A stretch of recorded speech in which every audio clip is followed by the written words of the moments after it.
اب بتاؤ کون ہو تم؟ ادی میں رحیم کی بیوہ. ہم، رحیم دبئی والا. ارے آپ کا بھتیجا جس کا انتقال ہو گیا ہے. ہے اللہ، تیرے بھی کیا نظام ہے، دماغ بڑھاپے میں کیسا ہو جاتا ہے. ہاں؟ مجھے معاف کرنا بیٹا، میری یادداشت اب بہت اچھی نہیں رہی، اس لیے پوچھ لیا. رحیم کو کیسے بھول سکتی ہوں؟ میرا بھائی جاوید، فوتگی ہو گئی اس کی. اس کا بیٹا حیدرآباد گیا تھا پڑھنے، اچھا بچہ تھا، سارے خاندان کا سب سے ہوشیار بچہ تھا، وہ بہت چاہنے والا بچہ تھا. اللہ مغفرت فرمائے. ہاں یہ تو ہے ادی، جانے والا تو تھا. ہاں خیر، تم کیسی ہو اب؟ ابھی بھی شہر میں ہی رہ رہی ہو؟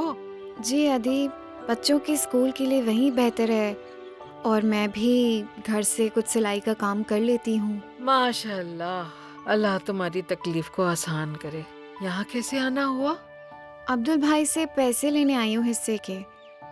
رحیم تو پہلے ہر مہینے میرے اکاؤنٹ میں ٹرانسفر کروا دیتے تھے پیسے، لیکن اب کچھ مہینوں سے میں خود ہی آ رہی ہوں.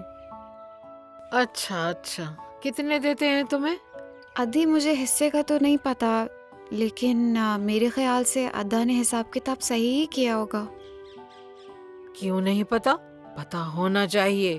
یہ بہت اچھی بات ہے کہ تم نے عبدل پہ بھروسہ کیا، لیکن اپنے حصے کے بارے میں ضرور معلوم ہونا چاہیے. ہاں شاکر، عبدل کہاں ہے؟ ادی معاف کر دیں، وہ بچڑا کھل گیا تھا تو اس کو باندھ رہے تھے. آپ مگر باہر کیسے آئیں؟ ہیں؟ باہر کیسے آئی؟ صبح اٹھی، میں نے دیکھا بچڑا میری چارپائی پہ کھڑا ہے. اس نے کہا دادی اپنے پیروں پہ چل کے باہر آ جا، بس میں آ گئی. ہیں دادی؟ چل، یہ بچی کتنی دیر سے یہاں بیٹھی ہوئی ہے، ناشتہ لگوا جلدی سے. عبدل کہاں ہے؟ میں ابھی پتہ کرتا ہوں. رحیم، حق اس کی مغفرت فرمائے.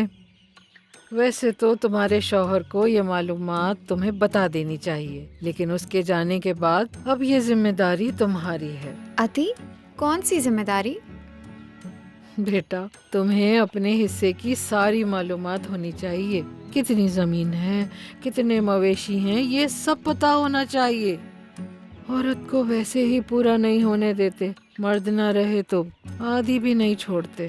السلام علیکم دادی، کیسی طبیعت ہے آج آپ کی؟ حساب دیتے ہو رحیم کی بیوہ کو؟ دادی نہ انہوں نے مانگا اور نہ میں نے دیا. کتاب دکھاؤ اس کو. جی ادی. شاکر، جلدی سے میری ٹیبل سے رجسٹر لے کر آؤ. جی.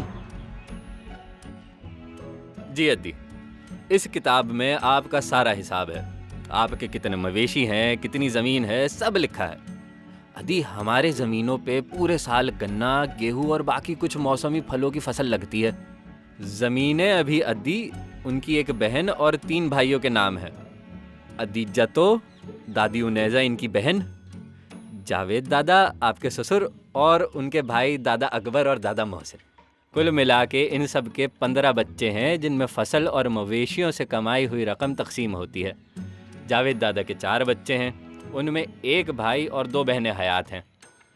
جاوید دادا کے 2 بیٹے ہیں، رحیم چاچا اور اقبال چاچا، اور 2 بیٹیاں، پھوپھی ثنا اور پھوپھی فاطمہ. تو جاوید دادا کے حصے سے 2/3 حصہ دونوں بہنوں میں تقسیم ہوتا ہے اور بقایا دونوں بیٹوں میں. اب مرحوم رحیم چچا کا حصہ اب آپ کا ہے، جس میں فصل اور مویشی سے کمائی ہوئی رقم تقریباً 2 لاکھ سے 2,30,000 ماہانہ بنتی ہے. تو اب تمہیں پتا ہے تمہارا حصہ کتنا ہے، جب چاہو لے لو. نہیں ادی، ایسی کوئی ضرورت نہیں ہے ابھی. ہاں ابھی ضرورت نہیں ہے، مگر جب بھی کبھی ضرورت پڑے گی تو ہمت کر کے مانگ لینا، کیونکہ یہ تمہارا حق ہے. شکریہ. عبدل، اب سے یہ ماہانہ حصہ تم اس بچی کے اکاؤنٹ میں ڈلوایا کرو گے، ٹھیک ہے؟ جی دادی. نہیں، مجھے یہاں آنے میں کوئی مسئلہ نہیں ہے. ہاں ٹھیک ہے، تم ادھر ضرور آؤ، لیکن پیسے تمہیں ڈائریکٹ اکاؤنٹ میں ملیں گے اب سے. ادی اکاؤنٹ سے پیسے نکلتے ہیں، ہمت نہیں، وہ لینے ضرور آیا کروں گی.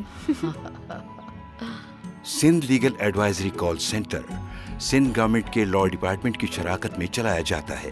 وراثتی حقوق کے حوالے سے مفت قانونی مشورے کے لیے Sindh legal advisory call centre کو 0800 708006 پر کال کریں۔